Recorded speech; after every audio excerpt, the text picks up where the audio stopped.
Fala, maninho, beleza? Agora a gente vai falar sobre estruturas de repetição, tá? Se a gente tiver um array, por exemplo, um objeto e precisar percorrer todos os itens, sendo que a gente nem sabe quais são os itens, né? Qual é a quantidade, por exemplo, uma lista de filmes, a gente quer pegar dessa lista só o nome de todos os filmes, por exemplo. Como que a gente faz se a gente não sabe o tamanho da lista? Então a gente tem as estruturas de repetição. Elas repetem o código, né? é, através Elas repetem um determinado código dependendo da nossa regra, tá? Então vamos para cima. É o seguinte, eu vou comentar tudo isso aqui.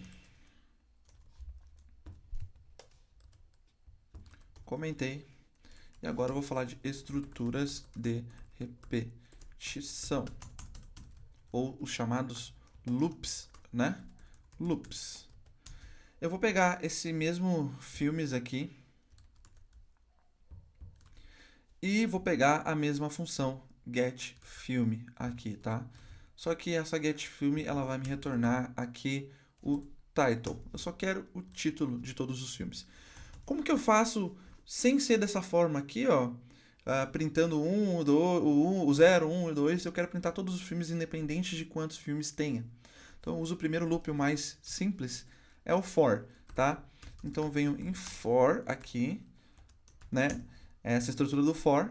Aqui dentro a gente vai executar o nosso código. E aí eu simplesmente tenho o seguinte: let i, que é o nosso index, né? Poderia ser index aqui. Eu vou deixar index mesmo, ou índice, que é um contador, né? Índice igual a zero. A gente inicializa uma variável qualquer, tá? Em zero, ok? Agora a condição. Enquanto filmes.length, esse é um método de array, tá? Length é tamanho, né? Então, quanto o tamanho, a contagem de filmes, isso aqui vai retornar 1, 2, 3, for menor ou igual a, ele tem ainda tamanho, né? O length ele retorna o tamanho, ou seja, enquanto o índice, o nosso índice for menor ou igual ao tamanho de filmes que a gente tem, então índice mais vai incrementando o índice a cada vez que passar no nosso código. O que isso significa? Vou falar na prática aqui para vocês, então. Vou colocar aqui getFilm, vou tirar o campo, vou só chamar console.log em getFilm index. Vou passar o nosso index aqui, o índice, né, na verdade. Índice. Olha o resultado.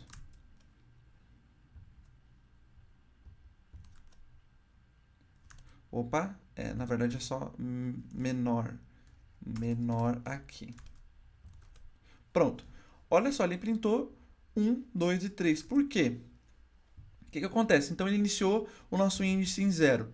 Então, a primeira vez que ele passar, ele vai botar um 0 aqui, tá? E ele faz o seguinte, continua fazendo a repetição deste bloco de código enquanto o índice for menor que o tamanho que eu tenho no meu array, que é 3. Então, o índice aqui é 0, 0 é menor que 3, então faz o que tem que fazer e coloca o índice mais 1. Tá? Então, aqui, na segunda passada, ele vai virar 1. Eu vou até colocar aqui para vocês, ó, índice, vou concatenar da forma normal aqui mesmo, e olha só. Então, olha só, o índice aqui foi 0, aí ele pegou o filme 0, depois foi 1, aí ele pegou o filme 2, né? E depois 2, pegou o filme 3. É exatamente o que está aqui no nosso array, tá? Então, de uma forma muito simples, a gente consegue trabalhar com for. Mas tem uma forma mais fácil ainda, tá? Vou comentar aqui o for. E a forma que a gente vai utilizar. E a forma que a gente mais vai utilizar quando vai falar de React Native Node, que é o seguinte. Aqui no Filmes, como ele é um array, ele tem um outro método além do length. Ele tem um método chamado map.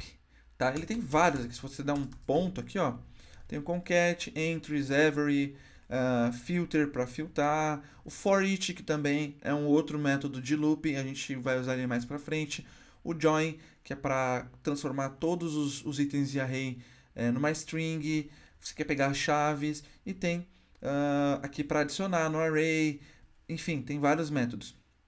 A gente vai falar aqui agora do length, tá? Ou melhor, length não, a gente vai falar do map, beleza? Dei o map que ele vai fazer, ó, é uma função que aceita mais de 3 argumentos, até 3 argumentos, tá?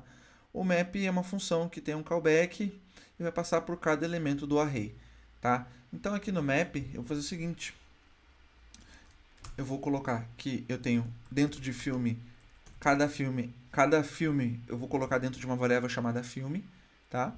E eu vou dar um console.log em filme, tá? E ele vai printar o quê? Cada item. Então, para cada filme que ele percorrer, para cada objeto, aqui ele vai colocar dentro dessa variável filme e aqui dentro eu posso acessar isso, tá? Então, se eu quiser fazer a mesma coisa que a função está fazendo ali, .title, ele vai pegar o título de cada filme, tá? Mas eu quero usar a função, então o que eu faço? Eu pego o getFilm aqui, eu tenho que passar um índice, né? Então, o segundo parâmetro é o índice. Eu pego aqui o índice e jogo aqui para dentro do getFilm. E vou dar um console.log em getFilm, beleza? E aí, voilá, a mesma coisa. Só que o que acontece? Vocês viram que eu não coloquei aqui, ó. Eu tenho dentro do map uma arrow function, tá? Que eu tenho os parâmetros aqui, a seta, só que eu não tenho aqui as chaves. Eu poderia ter? Poderia, funciona da mesma forma, tá? Só que uma forma mais limpa de programar, quando você só tem uma linha e um retorno implícito, tá? Um retorno que só tem uma linha na função, você pode fazer dessa forma mesmo, sem precisar colocar as chaves, beleza? E aí fica bem mais limpo de ler e tem o mesmo resultado aqui, beleza? Então, essa foi a aula sobre estrutura de repetição. Como eu falei, eu estou passando o básico do básico para vocês, para a gente poder ter uma noção aí para trabalhar com React, Node e React Native, beleza? Então, eu te vejo na próxima aula. Valeu!